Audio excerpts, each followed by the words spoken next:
right, we're back with the restorative sequence. We're closing it up here, and I wanted to show you guys how to come into a forward fold that is somewhat more restorative. So I hear quite often from people that they don't like the pressure across their hips. It's too much, particularly if you've had any sort of surgery or C-section or anything like that. The hips can feel very tender, particularly the lymph gets stagnant in the groin where the leg inserts into the pelvis.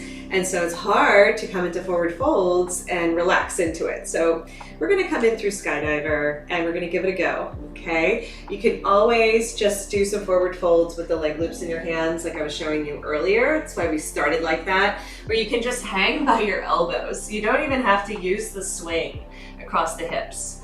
But I will tell you, it is an incredible free rolfing session that'll start to open up all this connective tissue and congestion, and it's incredibly healing. So if you can stick with it, I highly recommend it. You can bring the swing down and the leg loops down to make it easier to come into the fold. Sometimes it's just not happening. You know, I've tried doing variations where you can bring the swing up higher so it's more on the belly. That is short-lived. You can only do that for a few minutes, but bringing the swing up and down is an option. You can try spreading it out so you don't come as far into a forward fold, but then that limits the movement as well.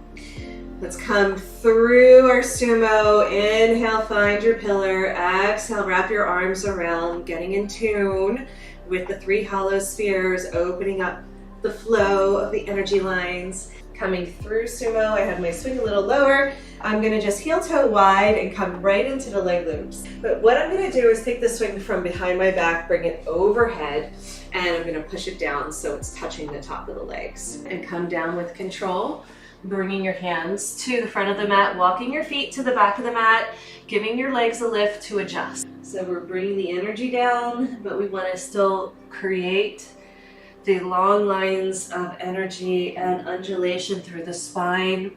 Let the legs explore. It's okay to keep your feet on the ground and keep the movements nice and small, or enjoy the spins and twists. I can even bend the knees and drop onto my forearms here and push my forehead towards the ground as I lift my feet towards the sky. So in TRX moves, we tend to do the lifts with the bicep curls and arch, but we're in our restorative version, we're just gently rocking from side to side. This feels so good on the hips, so delicious. Okay, so with the arms extended, see if you can keep that same attention and focus on the infinity loops. Rock your pelvis over so your arms are on the left side of the plane, and rest your head on your arms.